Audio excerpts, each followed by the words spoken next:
लिया कि भाजपा और गोंडवाना मिलकर चुनाव लड़ेगी। मैं वादा करती हूँ, एक विधानसभा को और क्या चाहिए।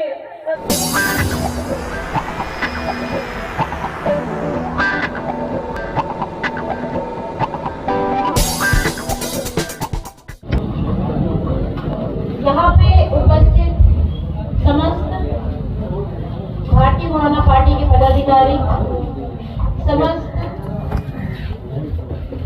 भारतीय जनता पार्टी के पदाधिकारी, मेरे सभी मातृशक्ति, मेरे सभी मित्र शक्ति, मेरे सभी युवा शक्ति, सभी को मैं सेवा जोहार, नमस्कार, जय श्री राम करती हूँ।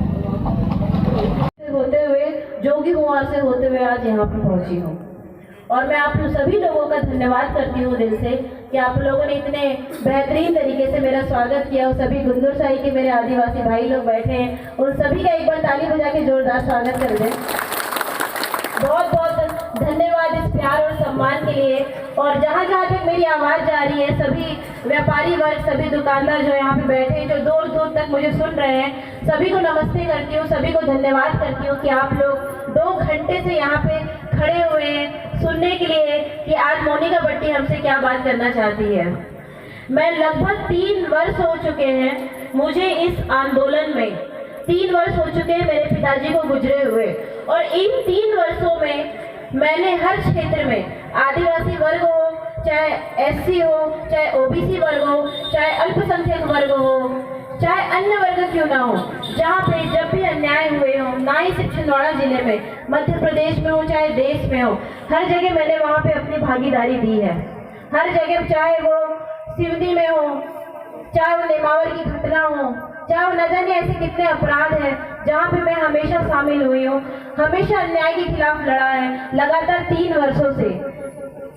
1 साल होते होते जब पिताजी को गुजरे हुए, 1 साल जब हुए, मेरी ख्याति को देखते हुए दिल्ली में अनुसूचित जाति जनजाति वर्ग दिल्ली परिषद है, वहाँ से मुझे मध्य प्रदेश का प्रभारी बनाया गया।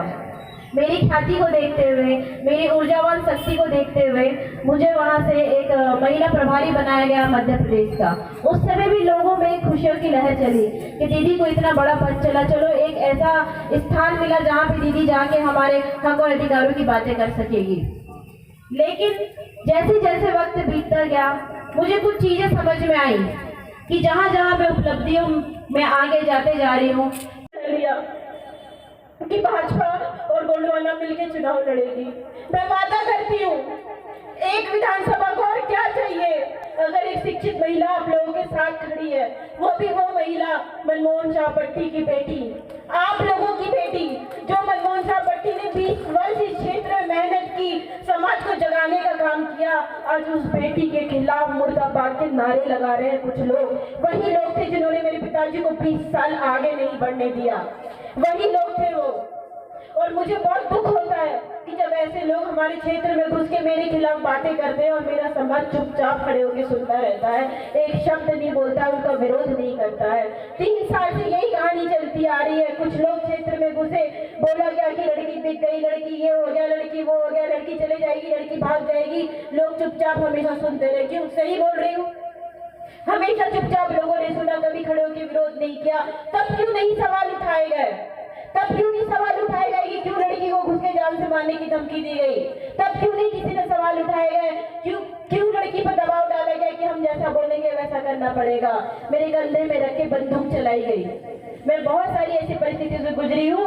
अभी भी कुछ ऐसे हालात पैदा हुए, अगर मैं मनमोहन शाह भट्टी की लड़की ना होती, कोई और लड़की होती, तो उसने आत्महत्या कर ली होती। इतना प्रताड़ित किया गया। मुझे मैसेज किया गया कि दीदी आप कितने में बिक गई। मुझे ये तक मैसेज प्राप्त हुए कि दीदी आप कितने में बिक गए। बेटी ने पिता का ईमान नहीं रखा। मैंने अपने पिता का ईमान, मेरे गोंडवाना का सम्मान और मेरे मनमोहन शाह भट्टी का नाम का सम्मान, मोनिका भट्टी का सम्मान रख के मैं भाजपा के पास आई हूँ, साथ में अपने सर पे रख के आई हूँ। और वही कारण है कि आज पूरे गोंडवाना के लोग मेरे साथ खड़े हुए हैं यहाँ पर। यही कारण है कि आज पूरे गोंडवाना आंदोलन के लोग मेरे साथ खड़े। भाजपा में गई जरूर, भाजपा के चिन्ह से लड़ जरूर रही हूँ। एक गठबंधन हुआ, एक तय हुआ है हम लोगों का कि दोनों पार्टी मिलकर लड़ती है तो हम लोग निश्चित ही विजय प्राप्त करेंगे, लेकिन विचारधारा से तो नहीं होती। क्या मनमोहन शाह भट्टी कि बेटी मोनिका मनमोहन शाह भट्टी को विधानसभा लेके जाना ये आप लोग का कर्तव्य है, ये अकेला मेरा कर्तव्य नहीं है या अकेले भाजपा का कर्तव्य नहीं है। 20 साल से न जाने विधानसभा में जिस क्षेत्र में चले जाऊं वहां मेरे को सुनने को मिलता है कि बेटा आपके पापा ने हमारे लिए ये किया। एक दिन मैंने गाड़ी रोक दी रास्ते में, वहां से एक अंकल निकल के आते हैं, बोलते ये हैंडपंप दिख रहा है, ये आपके पिताजी ने लगाया। मैं अमरवाड़ा के गरमेटा मंदिर में गई, वहां पे पंडित जी मिले, बोले बेटा देखो ये लाइट जा रही है, ये आपके पिताजी ने लगा के दी है। मैं चारना में मुसलमान बस्ती में गई, वहां पे एक मुसलमान अंकल मेरे से बोले कि बेटा ये मजार दिख रही है, ये आपके पापा ने बनवाई। क्या नहीं किया मेरे पिताजी ने इस समाज के लिए, इस क्षेत्र के लिए, इस विधानसभा के लिए, सब तो किया था। क्या कमी रह गई थी? यहाँ तक कि एम्बुलेंस मनमोहन शाह भट्टी को, जिसने 20 वर्ष आप लोगों के बीच में, पूरी महिलाओं के बीच में धर्म संस्कृति को लेकर जागरूकता फैलाई। आज अगर हम लोग आदिवासी समाज अगर धर्म संस्कृति को लेकर इतना ज्यादा जागरूक है तो मेरे पिताजी की बदौलत है। गोंडवाना की बगुल जलाने वाले सबसे पहले मेरे पिताजी थे, उसका प्रभाव आसपास के जिले में रहा तो वहाँ पे गोंडवाना मजबूत रही। इस बात को स्वीकारते हैं आप सभी लोग। मेरे पिताजी के कर्म इतने, ये बात सही कि मैं जितने बताऊं